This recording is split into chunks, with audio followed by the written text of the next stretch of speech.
आ रही है लखनऊ से, जहां 10 राज्यसभा सीट होंगी खाली। यूपी कोटे की 10 राज्यसभा सीटें खाली होंगी। मार्च में घोषित हो सकता है चुनावी प्रोग्राम। 10 राज्यसभा सीट में 9 बीजेपी के पास है। एक सीट पर सपा की जया बच्चन सांसद है। विधान परिषद की 13 सीट भी होंगी खाली। 13 विधान परिषद सीट 5 मई को खाली होंगी।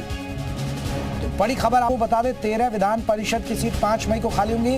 विधायक कोटे की 13 सीट खाली होंगी। इस बार विधान परिषद में बीएसपी होगी 0। अजीत हमारे साथ, हमारे एसोसिएट एडिटर और ज्यादा अपडेट के साथ जुड़ गए। अजीत, यहाँ बहुत बड़ी खबर है कि 10 राज्यसभा की सीटें खाली हो रही हैं और साथ ही साथ विधान परिषद की 13 सीटें भी खाली होने जा रही हैं। तो बहुत ही अब कहीं ना कहीं राजनीति तेज होगी। कौन आएगा, किसको मौका मिलेगा, ये देखने का बड़ा दिलचस्प होगा।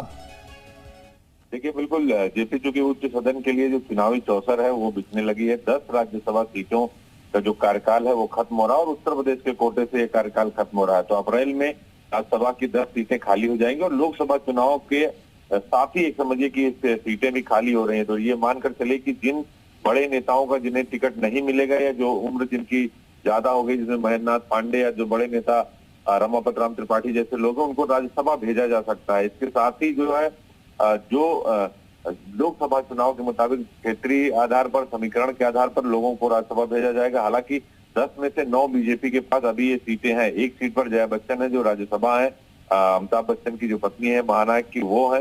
मार्च में ये घोषित होगा पूरा जो चुनावी प्रोग्राम है। और इसके साथ ही विधान परिषद की भी 13 सीट जो है 5 मई को खाली हो रही है। तो विधायक कोटे से 13 सीट है, जिसमें जितने भी उत्तर प्रदेश विधानसभा में विधायक है वो इसमें वोटिंग करते हैं। लेकिन विधान परिषद की जो बड़ी बात यह है कि इस बार बसपा भी विधान परिषद में शून्य हो जाएगी, क्योंकि उसके पास विधायकों की संख्या सिर्फ एक है। उमाशंकर सिंह उसके पास विधायक है। कांग्रेस के पास भी सिर्फ आराधना मिश्रा मोना विधायक है। तो अब कुल मिलाकर समाजवादी पार्टी और बीजेपी ही विधान परिषद में रह जाएगी, बाकी सब शून्य हो जाएंगे।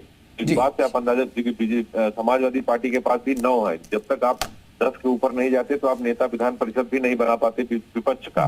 तो अब कुल मिलाकर यह है कि बीजेपी एक कदम आगे और लोकसभा चुनाव से पहले जातीय आधार पर और क्षेत्रीय आधार पर समीकरण बैठाया जाएगा और कुछ लोगों को एडजस्ट भी किया जाएगा। बिल्कुल, और अब किसकी लॉटरी लगेगी देखना बड़ा दिलचस्प होगा। बहुत बहुत शुक्रिया अजीत सिंह, हमारे एसोसिएट एडिटर, हमें जानकारी दे रहे थे। 10 राज्यसभा सीटें यूपी कोटे खाली हो रही है और मार्च में घोषित हो सकता है